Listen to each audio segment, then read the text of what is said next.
What up, party people? It's your boy Tommy G here with episode 56 of the No Mercy podcast. This is a different one. We actually have video for this podcast. So make sure you head over. Let me make sure I get it right because I haven't been there as often, but make sure you head over to No Mercy on YouTube, No Mercy podcast. We are actually going to be dropping the first ever video podcast of the No Mercy brand. Going to be doing a lot more of these. Got another big guest coming for you next week, which I'm not announcing for you just yet. But on this one, I figured this was a good one to start the video with, since we got my boy, two-time Pro Bowl running back at a Kansas City Chiefs, an absolute flamethrower, Larry Johnson. Make sure you follow him on Instagram at the number two, Larry Johnson 7, at 2 Larry Johnson 7.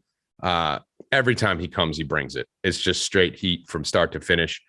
We've been excited to get back together. We were talking that we're going to be doing more stuff together, a lot more video content that me and him are talking about doing going forward. So very excited to have my dude back. This is the third time he's been on No Mercy. So he's the first 3-time guest of No Mercy, and it'll probably end up being a 20-time guest if this keeps up. But what did we go over today? I mean, what didn't we go over today? I knew I had an hour with him and tried to fire in as many topics that you guys asked me about on Instagram and social media to get to. So I jotted some of them down that we went over. We went over why Larry's not on Twitter anymore. His red pill moment. I'm going to turn my phone off. His red pill moment, Kwame Brown, Chrissy Teigen, who I'm going to talk about in a second. Kid Cudi, Freedom Phone, Candace Owens, COVID, the vaccine, lockdowns, women's soccer, trans women in the Olympics, why trans agenda.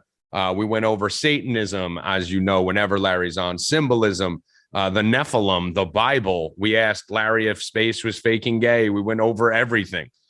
So we covered a lot of bases in just 60 minutes with LJ. And as you guys know, today's a big day. Today's another revenge party. I was going to play the song, but we're new to YouTube here, at least I am, and I don't want to get banned. So I won't play this song, but you can go to my Instagram at Tommy G Returns or go to my Twitter at Tommy G Returns. And you'll see that Miss Teigen came out today and said that she may be canceled forever, which, I mean, and then she posted a video of her crying on Instagram. Like, shut up, bitch. But anyway, the negative about Chrissy keep coming back and canceling herself and uncanceling herself is that every time she announces herself canceled again, I get to throw another party. So that's amazing. And that's fun. So I hope she does it all the time. So I did a little homage to Miss Teigen because a year ago, Saturday will be the 1-year anniversary of my Banniversary. And Miss Teigen decided to quote tweet as she was getting off on writing ha ha ha and quote tweeting everything that happened when I got banned. She quote tweeted the suspension of my 250,000 verified account with bye with like 5 Y's and 7 E's. So this morning when I saw her being canceled, I quote tweeted her announcement with the same bye and did a little fun how it started, how it's going thing with Miss Teigen. But as you know, she is completely useless and irrelevant now to society, and I take credit for that. So if I go down with this whole internet whitewashing, calling us all domestic terrorists and everything that happens, at least I could say I took one with me. So I got a scalp for the mantle.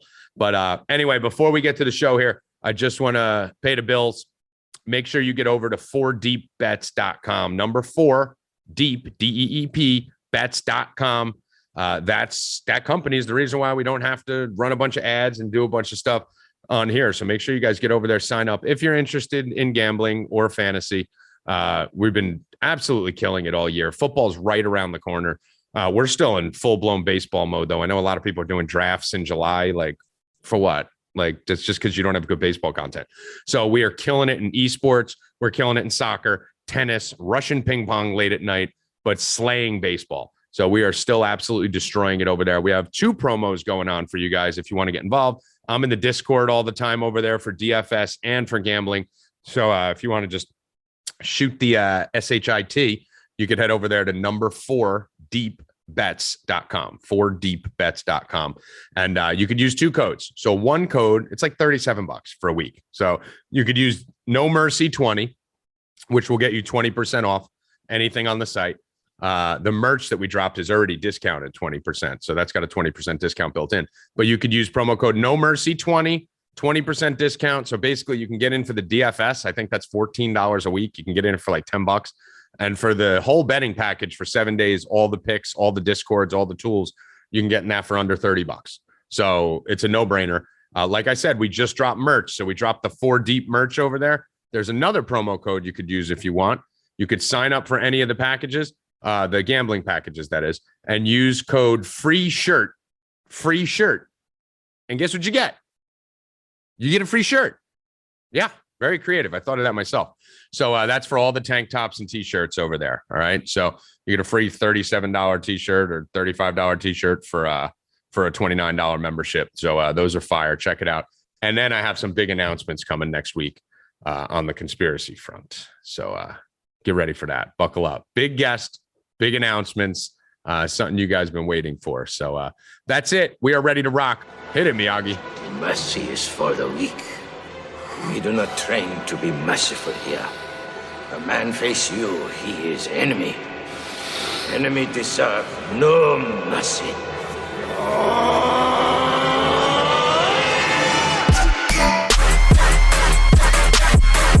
Ain't no mercy. Ain't no mercy. What up? Let's get weird. It's your boy Tommy G here with episode 56 of the No Mercy podcast.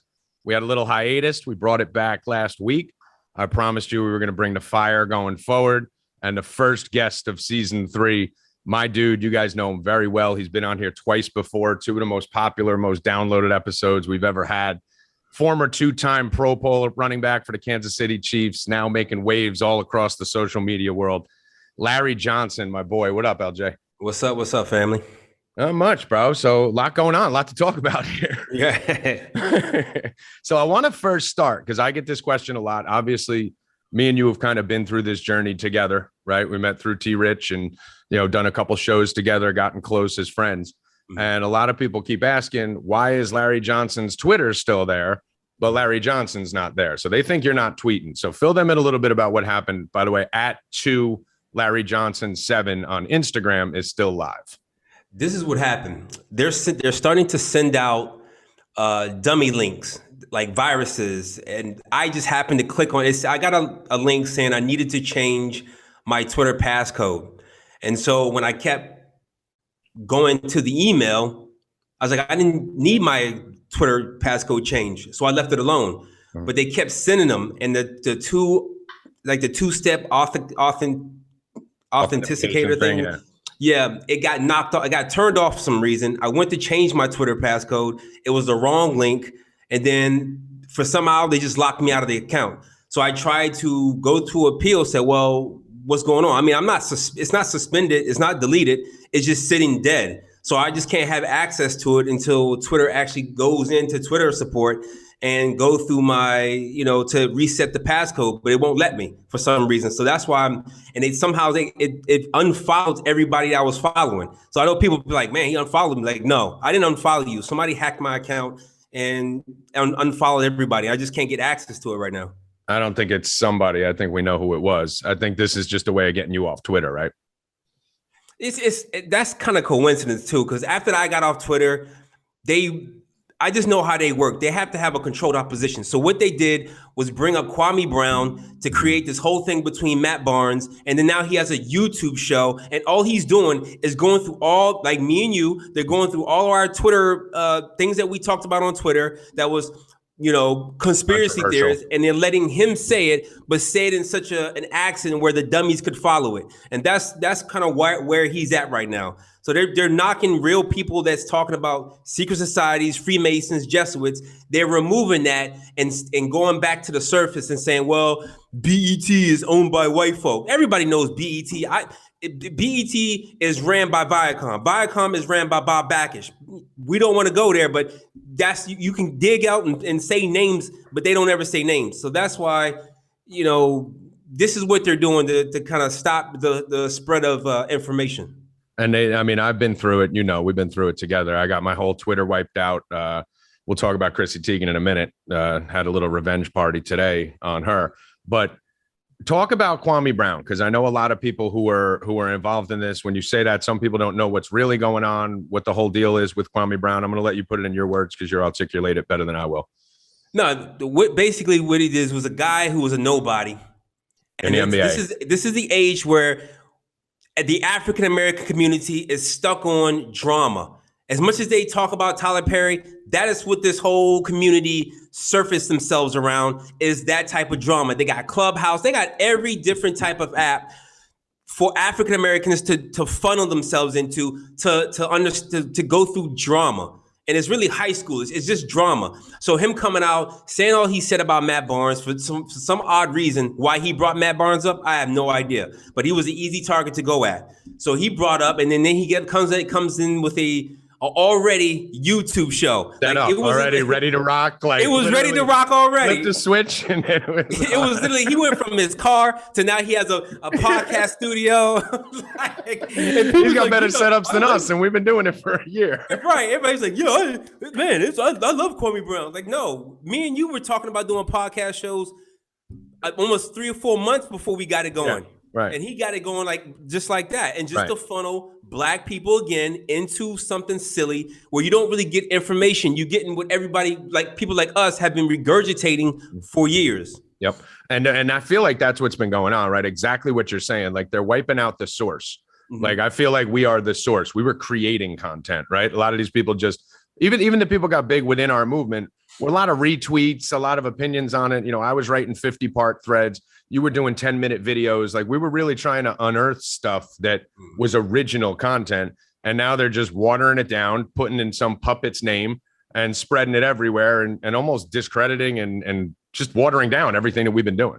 Exactly. And that's why we when you brought up the Candace Owens with this whole app thing, and people need to understand, it doesn't matter where you go on Wi-Fi, it's going to be seen and controlled by the government. I don't care where you think you're going to go, where the government's not going to spy on you, it's going to get spied on. All they're doing now is, since they wiped out all the good information off Twitter, now they trying to find avenues for people who can still speak the way we speak, that's clever enough to go past Q. Now they want them funneling into that app, and so they can take that and turn it into another psyop. Like the government don't know as much as you think they know. They watch us and see what we learn and then try to use it against us. Yep. And one of the terms that we use a lot that you'll hear us say, you hear me say on the podcast all the time, is a honeypot, right? A honeypot is basically what LJ just talked about. It's a place that they funnel all of us to because they don't have as much control over our speech, and they don't have an ability to monitor 350 million people in the United States through the text. So what they did with Parler, we were one of the first people ever to talk about Parler being a honeypot. My boy Bob's Lessons, my cousin, came on here and said they're trying to funnel everyone to Parler. And I don't even know if you noticed, LJ, when you got on Parler, in order to get verified on there, they made you list 3 other social media platforms where you had 100,000 followers on. And once you started tweeting on Parler, they just started wiping out all those other things. So this Freedom Phone with Candace Owens that she's promoting her promo code everywhere on it, it just seems like a trap to me. It seems like a complete trap. They're trying to get us all on one phone so they can have all our information right there to go through it. Exactly. Yeah. So what's your take on Kansas? There's going to be questions that I ask you that I know the answer to just because I know other people don't. So what's your take on Candace Owens, who's been the face of Black female conservative Twitter? I don't mind her. Like some things she says I can agree with, some things she says I don't agree with, because I don't pay attention to all that politician stuff because I know it's controlled by both sides of the same bird. So I don't really get into all that. But certain things that she talks about when it talks about the hypersexuality of Black women in media and the Democratic Party, I agree with her on that because Black folk since slavery don't understand the Democratic Party is the one that created the KKK. All that voter fraud, that voter suppression came from the Democratic Party. And people, oh no, the parties will switch. No, it was not. Because if you go through all the way up to the mayor governor who stood out front of that college in Alabama, he was a Democrat. Like if you go through like Nick Pick all the way up to Joe Biden, they pretty much, their stance has always been to keep African Americans dumbed down and under control. And I why they don't wake up to this, because they see on mainstream media, always Trump, always the January 6th thing. Then it was KKK. If you keep mentioning those things as a package, yeah, you're dumb enough to believe it. But if you go through and actually dig into the deep and you go underneath the surface, you see where the real racism is. So how does it stop? I mean, because there's a lot. I know you're a very religious person. You talk about things being biblical a lot, right? So a lot of people ask all the time, how does this end? They ask me, does this end good? Does this end bad? My take on it is there's going to be some, hypothetical blood in the streets or physical blood in the streets before this ends. But how does this stop? Because every time we look up, it's getting worse and worse and worse. It's not going to stop, man. I think people need to stop relying on the government thinking it's going to have a backstop to it. I'm telling you, it's going to keep going until they legalize pedophilia, which is what they're itching to do. And once they get past pedophilia and once they get tired of children, they're going to get into zoophilia. You already have funny, corny stories about women marrying their dogs or people marrying their pets or marrying the lampshade. It's a spiritual thing to see how debased we can make the human being. That's all it's about. How far can we go into the gutter, into the trash? There is no backstop to it because it has to come to a correction. And the only way you could do that is if you go to ground zero of what they want everybody to be. They want everybody to rape and molest children, and they want people to laugh in the streets, to be naked in the streets. They want everybody to be naked, and it's just hedonism. That's what they want. Yep. Yeah. And I think the funny thing is, like, you hear people say that, like, you could say something that like zoophilia and all this stuff, and they'll go crazy. I'm reading right here. I just found this the other day. The German experiment that placed foster children with pedophiles. This had been going on for 50 years. They were doing experiments by putting foster children with pedophiles. We see everything that went on with Epstein Island. We see everything that's gone on up and down and sideways, all the pedophilia stuff, Cuties on Netflix. And people just think this is like coincidental. They don't understand that this is their end game, right? So when it comes to those of us that speak out against it, that's what gets us knocked off, right? Like, too much pedophilia talk is, I think, what got Wayfair got me kicked and Chrissy Teigen and all that. But as far as what's the next step? Because it's just a gradual process. Like, what needs to be done by us in order to stop this from happening, considering when we speak out, they just whitewash us from the internet? I would say stop. I would say leave that whole coronavirus thing alone. Just leave it alone, because they're getting from QAnon.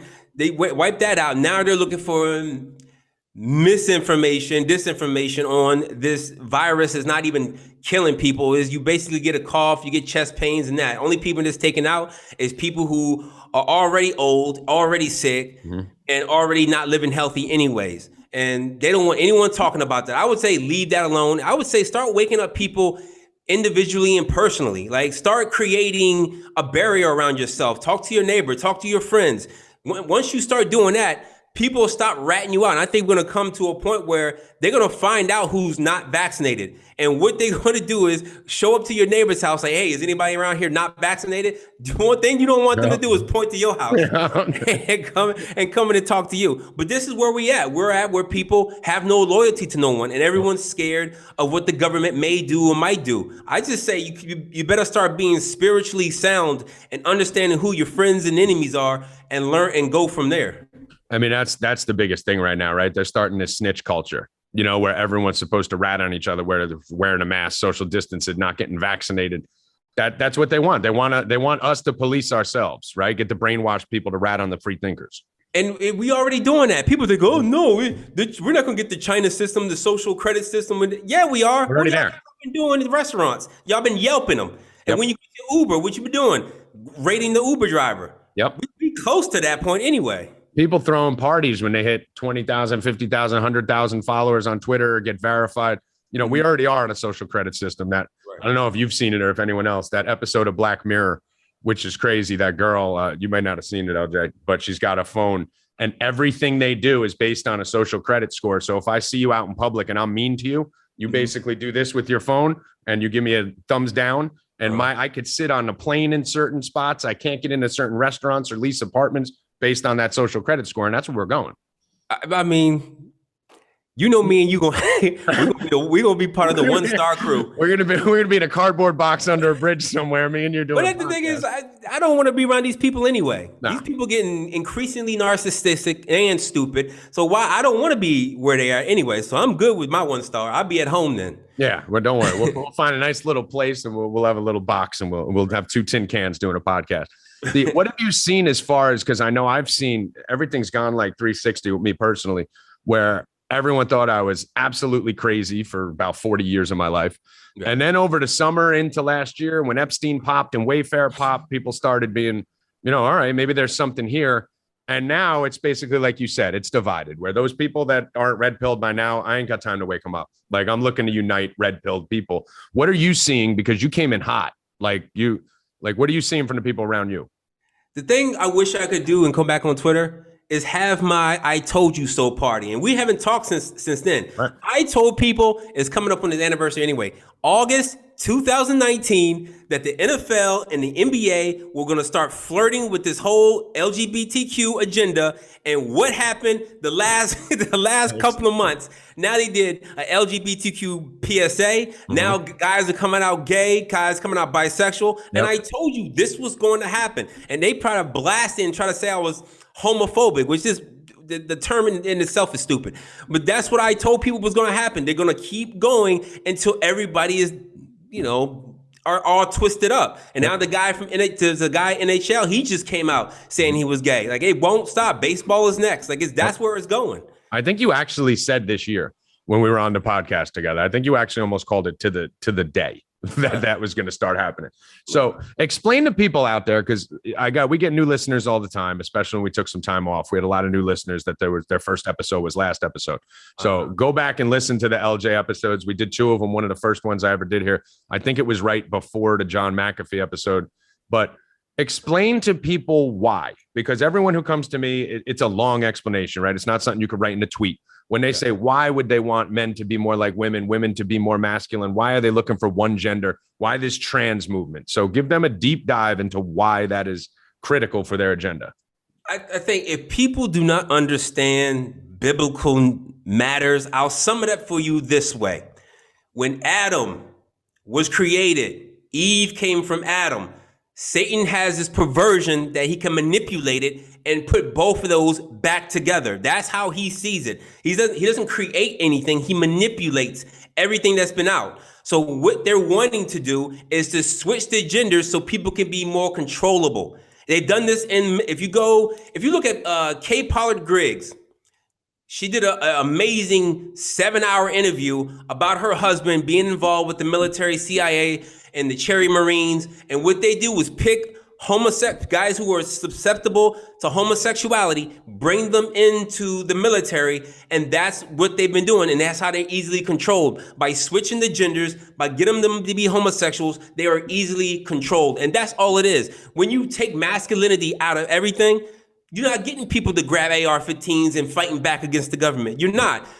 You go to door, you get punched in the mouth like 10 years ago. Now you go door to door, you knock on the door, the guy probably turn around and go behind his wife or bend around and get ready to take one up the butt. Like, that's what masculinity is now. And right. That's what they want. They want you easily controllable. And then a lot of people ask the same question of, we keep talking about the symbolism, like you're the king of the symbolism, right? A lot of the stuff that I post is bit from you. And I try to give you his credit as often as possible for that. But people ask me the question all the time, why the symbolism? Why would they put it right in front of our face? They can't be that stupid. And I try to explain to them, that's part of their game. It's part of their religion. It's part of Satanism where they have to show it to us. So explain people why this symbolism is so blatant and getting more blatant now.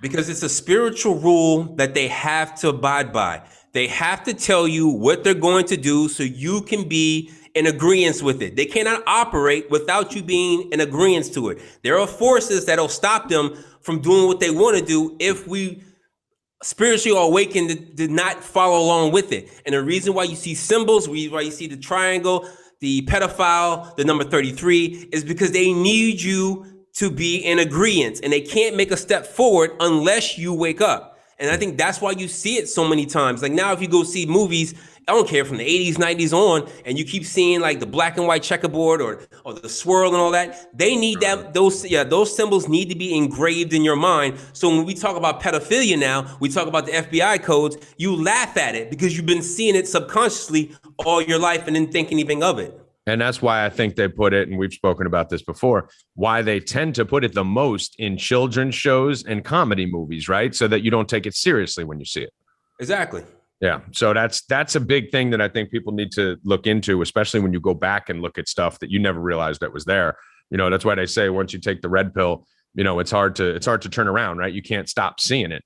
And I got about 20 questions today, and I don't even know the answer to this, that you were running in that circle with Jay-Z and all those dudes back in the day, right? So for people who don't know, you were not a good football player. You were the greatest running back in the NFL for a period of time.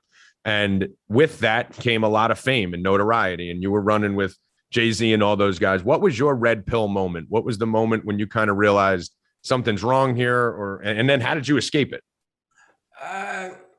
To tell you the truth, when people like, every time I speak about Freemasons and they go, "Oh, but you were doing this," I was doing it from as a surface like guy. Like they're not going to tell me, just like they're not going to tell us now that these symbols mean this, mean that. You never hear any of these Freemasons say, "This is what we mean." You never hear them say that. So when I was close to that, close to those entities and close to those people, I'm thinking like it's, you know, a music label. I'm thinking it's just a part of the culture, hip hop culture. So I was just doing it and not knowing why I was doing it. My red pill moment actually came in the backside of my career when Todd Haley was coach.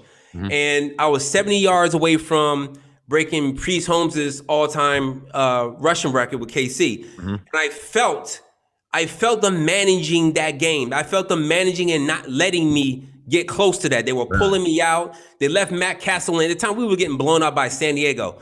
And I was 70 yards away, and I could have done it, but they were. That's a huge record. Yeah. Right. So they were changing the offense around. And then when we were losing, they pulled me out of it. I couldn't go back in. Trust me, I tried to. I was like, let me go back in. Let me go back in. He said, no. And he let Matt Castle finish the whole game. So I was like, man, something ain't right. So then I said something on Twitter. I talked about how the coach, I said a homophobic slur, and TV people picked it up. And so they released me right before the Oakland game. So I was like, all right, I'll take that one. I'll take that.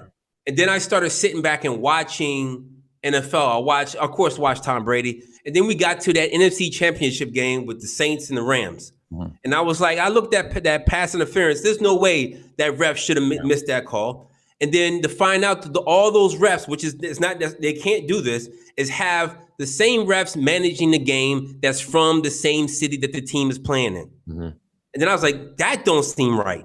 Mm-hmm. So then when they got to the Super Bowl, you have the fastest backfield. The LA Rams had the fastest backfield. How do you let Julian Edelman get MVP by running 5-yard in routes and drags? And that's all he was doing. Mm-hmm. And I looked at the defense, and see, that's why people don't understand when they ask me, is the game rigged? And I point them to this specific moment, people act dumbfounded. They still don't get it. They were playing cover 3 far back off of him, and the linebackers was playing so far up that Julian Edelman was hitting the sweet spot. He was going 5 to 10 yards and making in routes and catching them and being able to run. And now you have the fastest backfield. Why wouldn't they change to put somebody on him? He's not that fast. Right. He's not. Right. You put Marcus Peter on him, he's shutting them down. Yeah. But he's allowed to roam and go. They manage these games, and people don't understand. Why would they do that? You thinking it as we played as kids, so it's competitive. But you have to understand, we practice a set play and a defense that we go against that we could beat a certain play on.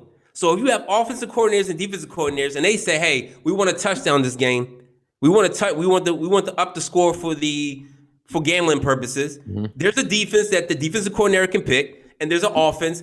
There's an offensive play that the offensive coordinator can pick, and it's there. We all have set places. We don't freestyle out there. Right. We really don't. Everything is placed where it's supposed to be. If a DB is out of pocket or out of line, and a receiver goes over the top, it's a play that's structured to do that. We don't freelance anything. And it's like when people ask me all the time, because I'm Italian from North Jersey, right? So this is like the mob roots up here.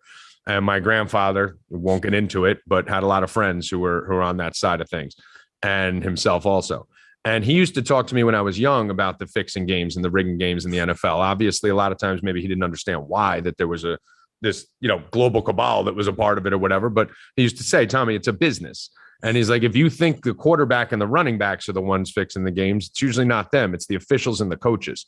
So would you come from that same? I could see by you nodding you would, but do you agree on the same thing? It comes from the top. It's not Priest Holmes or Larry Johnson fixing the game. It's Todd Haley calling the plays. It's people calling the plays, and they have it just like the Bilderbergers have a meeting almost every year before they tear up this world. They have a meeting. Mm-hmm. They have a secret meeting with all politicians, all the richest people to have a meeting. The NFL, before every season, the coaches and owners have a meeting before everything is played out. And that's why you keep seeing the same teams. Look at it this way. Tampa Bay, almost every 3 Tampa Bay teams made it to the championship in 1 year. And then next year, it'd be somewhere else. It'd be 3-4 teams from that specific city going to the championship league. It's not just football, it's all sports. And they do this because they have they get a weird hard on for gematria. Everything has to add up to a number because the Freemasons, they worship numbers. And it's the same thing with back in the old school day. If you know anything about Ty Cobb was fixing games too. And Ty Cobb was a Freemason. Babe Ruth was a Freemason. If you go back, Freemason goes back a long time ago. Oh, yeah. No, you're talking hundreds of years. Yeah. And when we talk about sports, obviously we see what's going on with the Olympics right now. Who knows if they'll even end up having it with everything that's going on here. But I'm sure you've seen these trans athletes entering the Olympics now. You got a former male powerlifter basically cutting his junk off and running around, and now he's competing against the women. Part of me sees this, and I love it. I'm like, blow it up, right? Because this will put a spotlight on it and get everyone pissed off. So let them all in. Let's get the feminists wild out the other side too. So what's your take on this whole trans movement in the Olympics? And the thing is, people don't understand there's undercover trans in those things that doesn't qualify.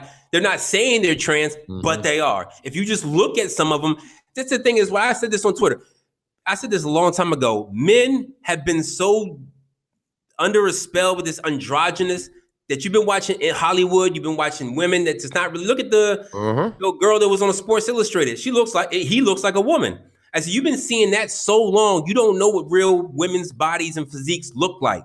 So now you accept everything as is. And that's what they wanted. That's why this androgynous thing started, back in the day with Prince. I mean, it didn't work on us. Right. Like none of us wanted to be like Prince. Right. But, now this generation has phones and they constantly see a perversion of the sexes and genders that you don't know who's who. And there's some of them that's flying underneath the radar. Listen, I've been on some of those webcam sites. It's not fun when you get that red pill moment that night when you're like, oh, right. No, my bad. But I think part of the reason why when you say things like our generation, because we're around the same age, our generation never experienced it or didn't fall for it, I think you said, which is the right way to put it. I think part of the reason with that, because there was no internet, there wasn't much TV. We had like 7 channels growing up. And most of our parenting was done by our parents, right? So if you had strong parents giving you strong disciplines and instilling things in you now, if you look at it, most of the coaching or programming is done by the internet. I mean, even when these kids are sitting at dinner with their family, they're like this, right? They're getting conditioned and brainwashed. So talk to me a little bit about the brainwashing process and how they're attacking people from every angle right now nowadays, where the parental, that nuclear family is basically just being destroyed.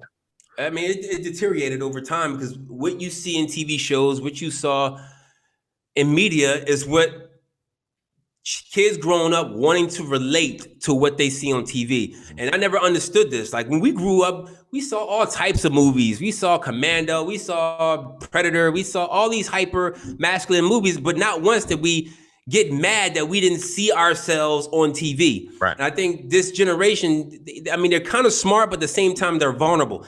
And they want to see themselves on being relative on screen. So if they show a guy with purple hair who goes by non-binary names or pronoun names, some kids like, I can be this. I want to be different. And the more different they try to be, they're all actually acting the same way. Yeah. And I think we were outside more too. I mean, we went outside. Like we didn't have phones all day. We went outside. Your punishment was to go to your room. Like Right. that's like That was the worst. think about that. That's all they do now. Like you can't get them out of the room. Like when your Right. parents told you go to your room. Like the other thing I think people forget when we were younger, like our parents didn't have tracking devices on us. Me and my boys would go out and play basketball. Second it would get dark, we were supposed to go home. We'd get on our bikes and run off. Right. Like they didn't know where we were for 8 hours till 1 a.m. playing manhunt in the streets. Right. And So then- Go on.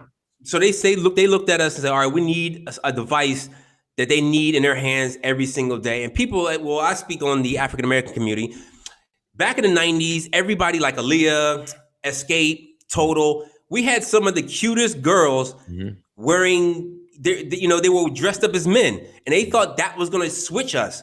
That was somehow like it was going to get women to be more masculine. But men, we didn't care because at that time we saw them as cute. We were still Right. like, man, I want Aaliyah baggy jeans. Yeah. And all that. Yeah, it was We hot. didn't Yeah, care. TLC We didn't care. and all that, We yeah. was like, I'm gonna go meet Aaliyah and we're gonna go start dating. We didn't Yep. care about all that. And the girls didn't dress that way either. It was still, it's just we weren't programmed that way. Yeah, and I don't think we fell for it at all. I mean, I know you got a stance on this Kid Cudi thing.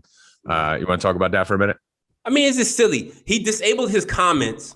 Well, tell people Not what happened because- because a lot of people don't know what happened with him. Right. He didn't disable his comments because, he felt like he was being bullied. I mean, the man went out there and did a whole dress for Kurt Cobain and then did a curtsy at the end of his performance.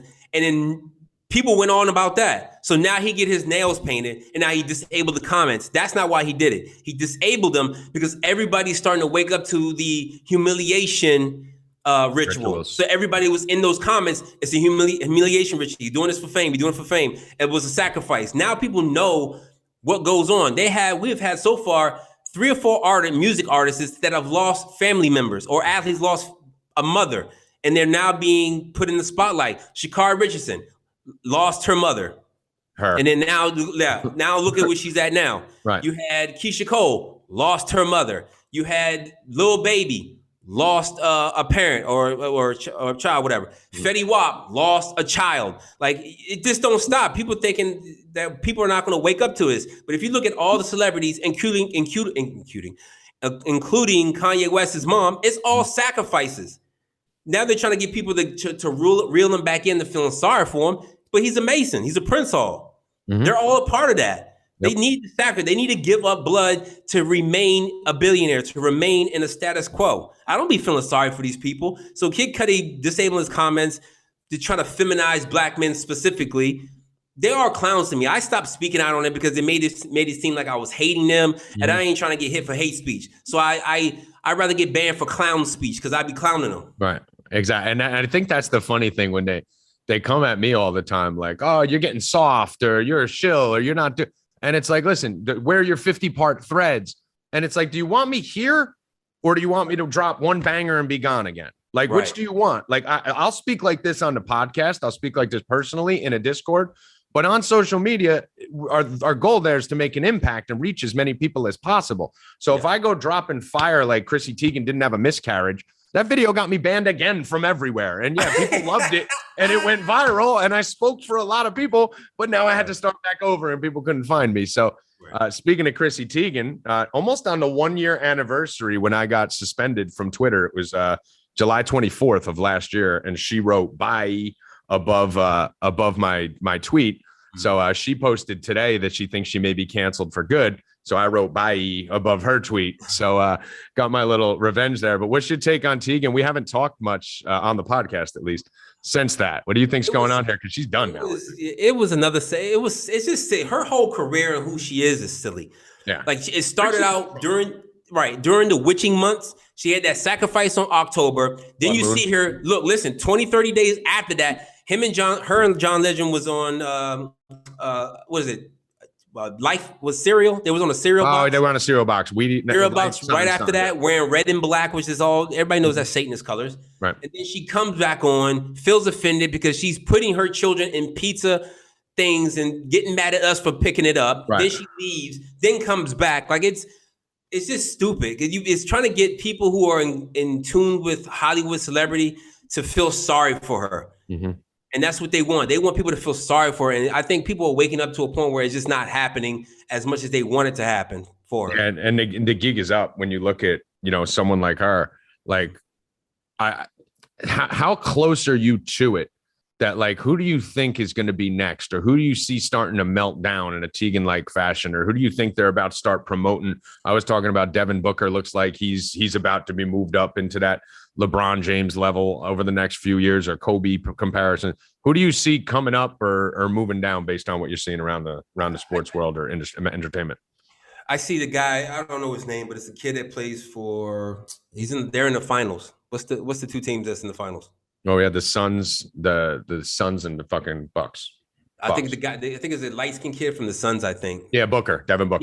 Yeah. Okay, then yeah, he's definitely that guy. Dating one of the Kardashian girls. When that happens, that's when he's getting boosted. It's funny because I thought they were basically going to try and basically set the Suns up to win with Chris Paul being tight for LeBron for the social issues, Devin Booker being brought up, but that didn't happen. Chris Paul had a bad wrist in that too. So Chris Paul is like he's not that. He's a marketable guy, but he's married. He's not that type of material that they can put him out there. They can really do much with. Yeah. So what's your take? I mean, a lot of people don't know your stance on the whole BLM movement and everything that went on there. Like, it seems like that's starting to fizzle, right? What's the next thing they're doing, or what's your take on how that's going? I think they're done with that. I think they've gotten all they got out of it. It's done. They can't Black Lives Matter can't come back. It could be 6 people killed in police brutality victims today, and it won't work the same. It'll just be back to individual groups or somebody else get risen up, and I think it's over. I think already you're not going to even want to hear much about police brutality anymore, even though it's still going on. Mm-hmm. But you're not hearing the storylines because everybody found out about the girl getting the whole mansion and getting property, and everybody's getting rich and going off and doing their own thing individually. I think I've never believed in it. And people, just like Colin Kaepernick, and I've always had a problem with that. People, call me a hater or whatever. I don't care. Like, I don't follow behind people that they placed once I know who's controlling them. And it's always led by either a Greek organization or Freemasons or Jesuits. I can go through anybody they put on TV, and I keep ending up in the Vatican. So that's why I don't follow anything these people do. And I don't think people understand. I mean, all you need to do, sometimes you could just simplify it. We were talking about sacrifices and stuff before. This stuff has gone on forever. Watch any movie. Watch any old school movie where they're talking about warriors and gladiators and they got gargoyles. They're always sacrificing children to the gods, right? Like, this has been something that's going on forever. And then you get some people out there, because everyone's of a different religion, race, creed. People have different beliefs. But people will come to me all the time and go, Satan isn't real. And I go, okay, bet, time out. Let's say you're right. Okay. You don't have to believe what anyone else believes. But do you believe that there are people that believe Satan is real? Because that's all that matters. Satan isn't, there doesn't need to actually be a Satan for people to worship it. You're allowed to believe whatever you want. You just need to know that there's this big fraction of people that do believe it. And give me some of the things that they need to do and why they're doing this and what their goal is, what their end game is with everything they're doing, the Satanists. It's just for everybody to accept it. If you remember when Hillsong, when Pastor Carlin's came down, that's the whole plan. Mm-hmm. The whole plan now is to move Christians. That's who they really trying to get after. Mm-hmm.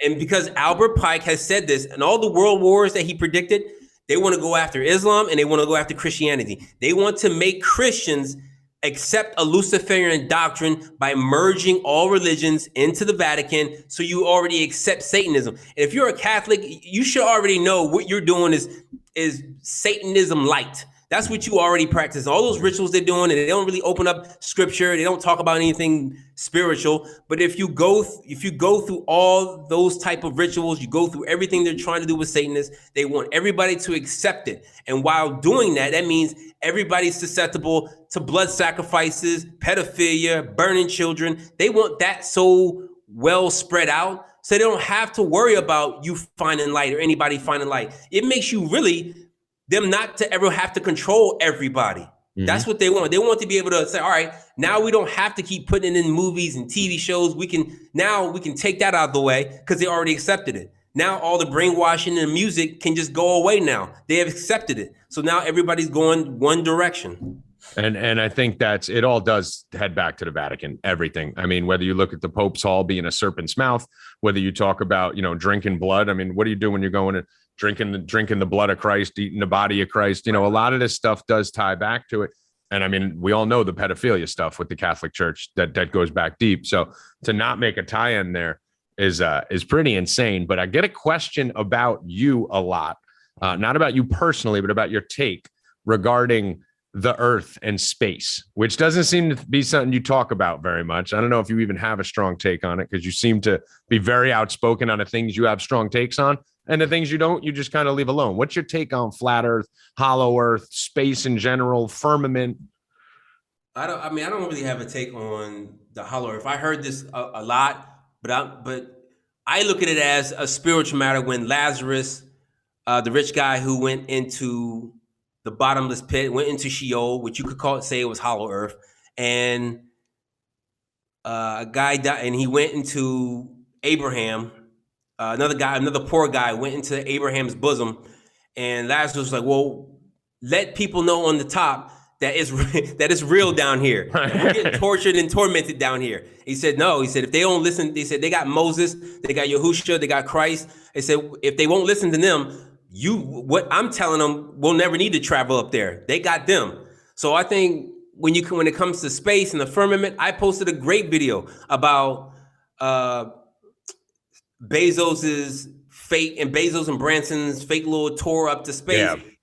If I put a video it's hard to debunk. I show that when they send rockets up there, now that they have the rockets went from this, they go from this now. Now you know what they look like. Yeah. Because they scrape against the dome, and that's what they've been doing. They put this in all the movies. If you look at War of the Worlds, Tom Cruise, the very first opening scene where that water droplet is on the leaf, and they playing with you. Yep. When you go to Truman Show, he's in the dome, he's playing, and he shows his friend the golf ball. He said, "We're here." He thinks it's circle, but he lives in a dome. Yep. And I don't think there is no space. I ain't gonna say I think it is no space. Those planets you're looking at stars, and you seeing NASA with these CGIs that every time they show you a picture or a video, there's never stars around. It's always a black background, like this background. Yeah. That's what they're doing. You're in space right now. You're in space right now. I'm a planet. Saturn. If you can believe that, I'm Saturn, because that's all it is. So I don't believe there's planets and all that. I agree. And when people ask me, I'm like, I don't know what's there. I know it's not what they're telling us. That's what I know, right? So I don't know if the moon's a satellite or a reflection or what it is. I know we've never been there. And I know whatever it is being lied to. So a lot of people ask us, why do they lie about this stuff? Like, what's the benefit, Tommy, LJ, for them lying about space? And part of my reason is, well, NASA's making billions of dollars a year. And most of this is not more than a money laundering situation when you see these government agencies, right? Look at it. This is an analogy I want to use. Look at it like this.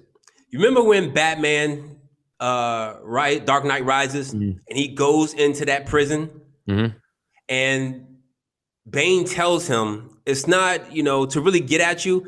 It's to think that you're in a bottomless pit and you look up and you can't leave and go nowhere. What they're doing what these billionaires are doing in your face is hyping you up. Is getting you to go crazy. So when you look up into that sky, like, man, billionaires are gonna when things happen, and trust me, when it starts to get dark around here and it starts to get violent and wild, like the Purge, it's gonna happen. And what the billionaires are showing you is that they're trying to show you is that if you look up, you may have a chance. You can see hope. You see a way out. You can see us living in Mars. As long as they got you focused on that, instead of the reality that you ain't going nowhere. You can't escape this place. That is what what they're killing you with. They're trying to show you that you can escape and go to Mars, and all the rich people can go to Mars. And what's that going to make normal people do is act crazy. And it's all about money. They get you to climb on top of each other. Like, World War Z, when they hit that dam, they climbed up over that wall. Yeah. That's what they want you to do. They want you to always think that you can leave this place when it gets dark. It's not. You ain't going nowhere. You ain't going nowhere. And as far as like the reptilian factor that we talk about and the adrenochrome and all this kind of stuff, give me your stance on, and again, this is a lot of stuff I already know, but for the listeners, give me your stance on this, because I talk all the time about like how these reptilian subhumans are basically around us. They're amongst us. They're ruling us, and we don't even realize it. Yeah. I mean, you look at the 13 Illuminati bloodlines. I got to speak biblical because that's where my teaching learning is. In the book of Jasher, if you understand a certain bloodline called the Edomites, before they became Rome, before they became Britain, before they came into the United States. They were in a cave, and Esau made it with a Horite. Horites are cavemen, so people who are not of a human origin. They are not from the seed of Noah. Right. They are from a different. You could say they're reptilian. Right. That is where he mixed his seed, and that seed has been kind of grafted to remain into a specific bloodline. So where you get reptilians and all that stuff, they are known as, the fallen or the Nephilim. And what they did was they were blood drinkers. They ate birds, they ate animals, they ate humans. That's in their DNA. So if you can carry and graft that DNA all the way through into Queen Elizabeth, which we can agree Easily with that Rh negative bloodline, that's in their DNA to be cannibals. That's why you see a lot of spirit cooking and all that, is because they want you to get in cannibalism, because they're in cannibalism and they're tired of hiding it. They want you to get into drinking blood, getting blood facials, like, Sandra Bullock, rubbing a child's foreskin on her face. Like, they want you into that because they're into it and they're tired of hiding. And what about Lil Nas X? I'm sure you got a lot to say about him. I mean, he's funny. Like, I tell people all the time, like, yo, if you go to the circus, you expect to see clowns, and I expect to be entertained by these clowns. Some people go to the circus and get mad for clowns being clowns. Like, fam, that's what they get paid to do, to be clowns. And the thing is, nothing he does really offends me. It's funny because he's very creative with what he does. I said, people not understanding where we're at. He's supposed to be this way. Right. He's supposed to do this. It's supposed to come out. When they talk about the darkness to the light, that's what they're doing. They're bringing the darkness to the light, and everybody wants. And so people, it's funny when you said that, they don't believe Satan's real. They're not doing any other devil. They're not doing any other god but Satan. Right. There's 100 different pharaohs and 100 different Egyptian gods they can use, Greek gods they can use. They keep using the same man. Right. And the funny thing is, I think a lot of people get caught up in black hat, white hat, good guy, bad guy. You just said, Lil Nas X, like, he's a clown, right? He's funny. So I think that's, people ask me on the political tip all the time. What about Candace Owens? What about Tucker Carlson? What about DeSantis? What about this one? I don't trust any of them, but that doesn't mean they're black hat part of the cabal necessarily. They could just sell out for money. Some people just do that. They shut up because they want to make sure their checks get cashed. Like, give me your take on the fact that what does it take to get to that highest level? When you get up to the level of Oprah and all them. And then I'm sure you believe the same thing. Like, some of these people ain't cabal. They're just stupid or sold out. Right. It's most of it. If they can work you and manage you and they know what you want, they say everybody has a price. Not me per se. Right. Some of those people in that arena have a price. And sometimes it's really cheap. If you look at it, if you give a guy $100,000 for them to be managed and make up laws and sign laws in effect, and then pull them back, he'd be like, okay, I'm cool with that. But at the end of the day, when you want more, and most of these people don't want anything else more than just money.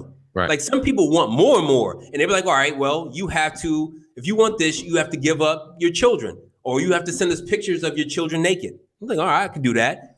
Then they want more. All right, well, now you have to give us somebody you love.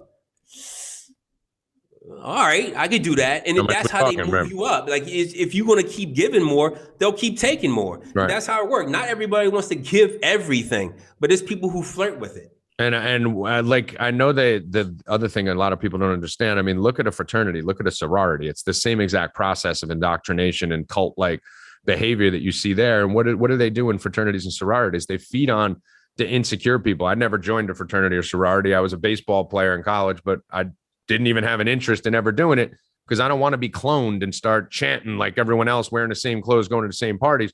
That indoctrination process usually starts when they're young, right? Like, I think that's what a lot of people don't understand. They're impressionable at that age. And we're very tribal people. And you're right. That's why people join gangs. That's why people join fraternities. Why people go organizations. Yep. You have an insecure. You have a gene in your body that makes you insecure, or a trait in you that makes you insecure, and you flirt with needing to be better than everybody else. So you follow into a group, regardless if you know what it's for or what it does. You feel like you're somebody when you're in that group. It's the same thing when we could play sports. Like you felt like you were a part of something. You were jock. Yeah, you hung out with the football players, hung out with the baseball players, right? Right. So if you could be, some guys can do sports and fraternities, but if you knew where that backstop is, if you knew where that actually led to, you wouldn't want to be a part of it.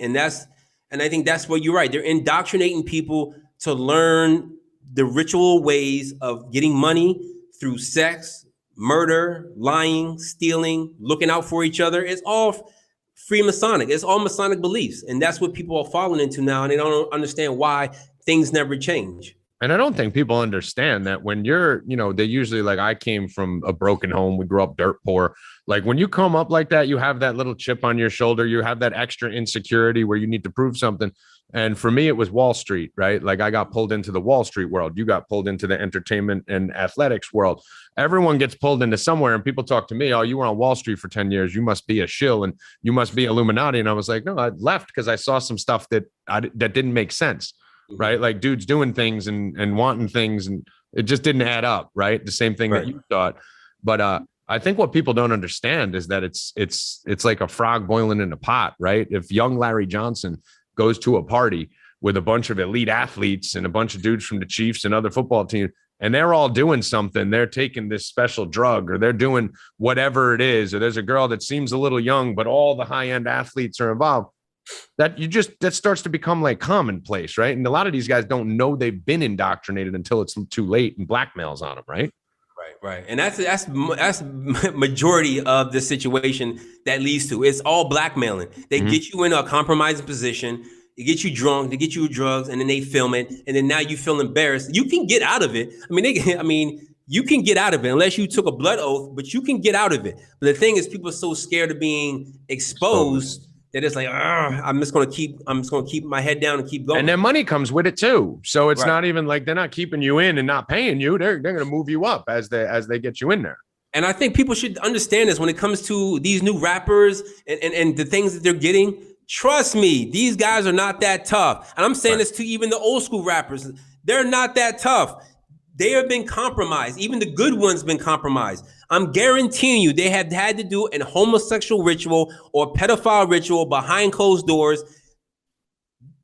Yes, they're sneezing out their backside. They're going through these rituals in order for them to keep. You have to keep a level of evil on these people so they'll never get away from you. They'll never tell the secrets. They'll never turn back and say, oh, I want to worship the Most High now. They have to keep these people in negativity, in sin, in these trauma-based, mind control programs in order for them to be successful. Yeah. And I mean, you look at it with Britney Spears. I mean, you've seen what's gone on. That poor girl, everything that's gone on with her. What's your take on this ESPN stuff with this Rachel Nichols and Jimmy Butler and that Jimmy Butler thing? Man, I literally just laugh at that stuff because it's just trying to create something to create racial tension. And now all of a sudden, New York Times, I saw an article that said, Rachel Nichols, white, and this other girl, black. I'm like, Maria Taylor, whatever. I said, which is really funny to me because as far as Jews love to be proud of who they are, calling themselves the chosen one, now Rachel Nichols, who is Jewish, is all of a sudden white now. Now she's white, not Jewish. Now she's white now. I was like, man, y'all need to get out of here with that crap. Another thing I saw you post, and I know you don't got too much more time, so I'll wrap this up in a minute or two. But another thing I saw you post about, did you stay up to date with the McAfee situation, John McAfee? I kind of did, and I lost out of it because I got bored with it. Right. Out of nowhere, his black wife came out and crying and tearing, and I lost interest after that. So he was on the podcast, I think episode 7 or something like that, and I have my takes on it. I gave my stance on it and everything, but that building collapse in Florida, whether that was tied to that or not.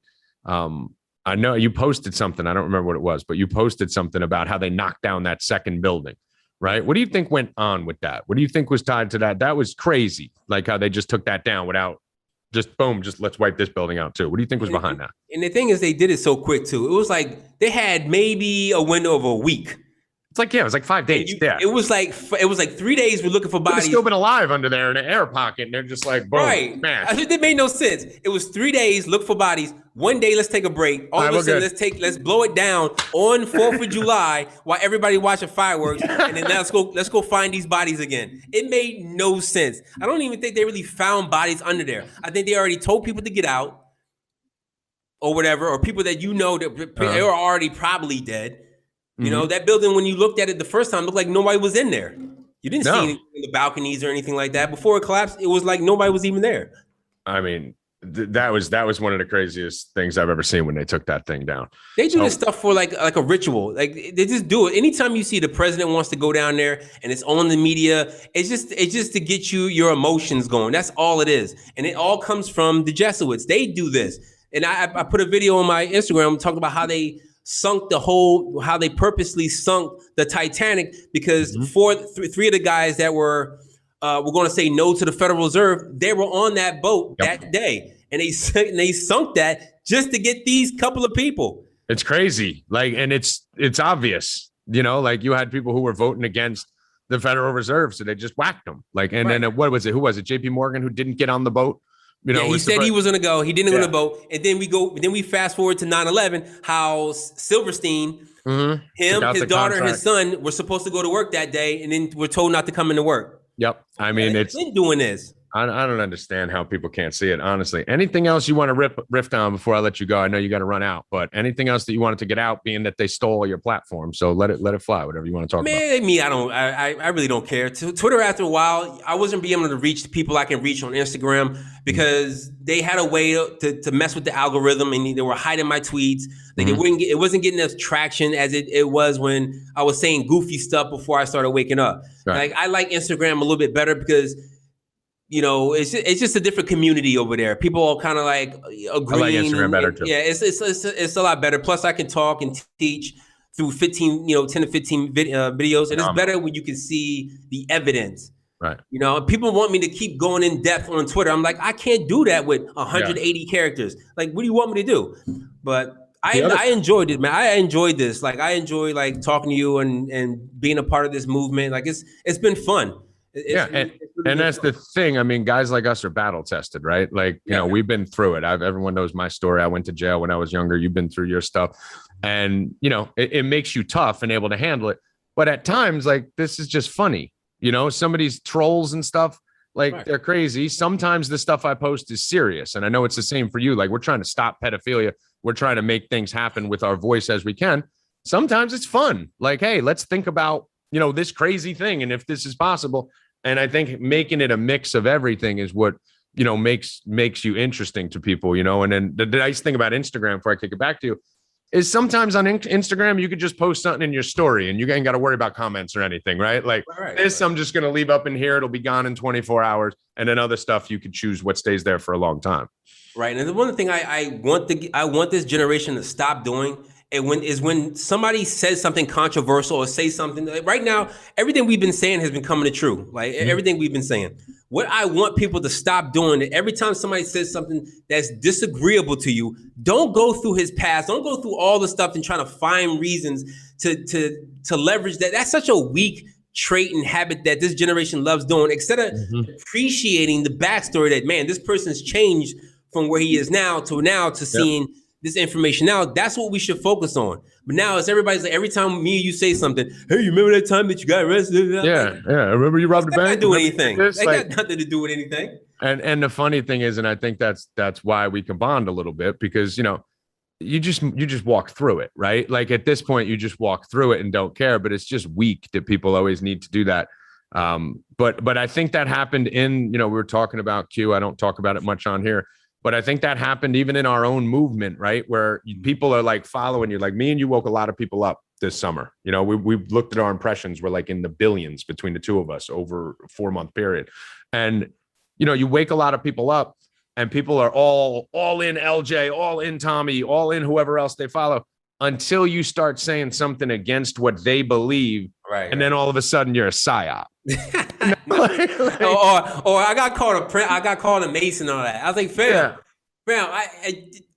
I cannot be. I wasn't controlled. I was You couldn't control me when I was doing the worldly stuff. Now you think I'm controlled because I talk. No, I said people don't understand. I'm not doing this for clout. I'm not doing this for followers. I'm doing this because I specifically, me as a person, I need an enemy in my life in order for me to be balanced and be leveled. I have to have an enemy. It was like that when I was playing sports. I have to have somebody I go against. And that's when I woke up, and I benefit from this because I have an enemy. It is not people. It's not any of people who follow me and all that. It is people who are way above you. They know I'm talking to them. Those people. These are the people I'm trying to, old school expression, to get off at the wrong bus stop. Right. I'm trying to go to war with these people. I'm not going to war with people who are following me or people who disagree with my comments. Like, it's much bigger than you. I got to go, above and beyond. And that's the thing. Like, certain of us, I believe a certain group of us are chosen to fight this fight and to be those warriors, be that 1% that goes and takes the bullets and forms as a shield for everyone else. And, when people say, I feel so bad, these people are coming after you, they're not coming after us. We're just in their way. They're coming after you guys. We're just standing in front of them. But so, LJ, I appreciate you coming on. Dude, I actually letting you off on time for the first time ever. Right. I promised you I promised you 2:30, and we're getting off at 2:30. So any final words, my brother? No, you should get I hope I could send you a bottle of champagne. This is literally like the longest episode we've done when you didn't use the F word. Yeah, I've been good, right? I've been good. I was so proud of myself. But ladies and gentlemen, Larry Johnson, good friend of mine. Follow him on Instagram at 2LarryJohnson7. And just to prove that Larry ain't doing this for no other reason than himself, I asked him before the show, is there anything you want to promote, anything you want to push? And he just said truth. So that's what we're doing. We're just speaking here. So follow him on Instagram. His videos are absolute white hot fire. You got to teach me how to do those things because I'm not good with that. But your videos are fire, bro. I love them. But thanks for coming on, my man. And I'll talk to you in a couple of days. I appreciate you. All right. Later, LJ. And that'll do it for the show. The first ever No Mercy video version. Larry killed it as usual. Hope you guys enjoyed it. Make sure you guys get over to the YouTube page, even if you're listening to this on iTunes. Check it out. Subscribe. I don't know if you review or anything on YouTube. I don't know how that shit works, but go over to YouTube, hit subscribe. No Mercy Podcast. Subscribe. We're going to be doing a lot more videos, a lot more video content. I promised you guys that last week. I promised you we were going to put out more episodes, and bang, 1 week later, another episode and on video. And next week, I got a banger for you too, that you guys are going to be excited about. So go over to youtube.com if you're not there right now, No Mercy Podcast, and subscribe. I think we have a new handle on Instagram and Twitter also. If I'm not mistaken, I should know all this stuff. I shouldn't be searching it right now, especially since this isn't live. So I could literally pause this and do it to not take up your time. But instead, I'm going to fumble through it. So you're going to go to Instagram, and the new handle is Shadow Band. That's why I can't find it. It's No Mercy Tommy G. Easy to remember. So go to Instagram, follow No Mercy Tommy G. Go to YouTube if you're not there already. Subscribe to this one, No Mercy Podcast, and then follow me because I'm awesome. I'm going to drop fire all the time at Tommy G Returns everywhere. Instagram, Twitter. It's pretty much everywhere because I'm banned from everywhere else. So that's it. What else can you do? I mean, go to 4deepbets.com. You can do that. Number 4, deepbets.com. Go there, sign up, go now, go do that. If you like gambling or fantasy, promo code No Mercy 20% off, or promo code free shirt, which gets you nailed it. Free shirt. That's it. So, first video in the books. Another one coming next week. Good luck. Stay questioning, mother effers.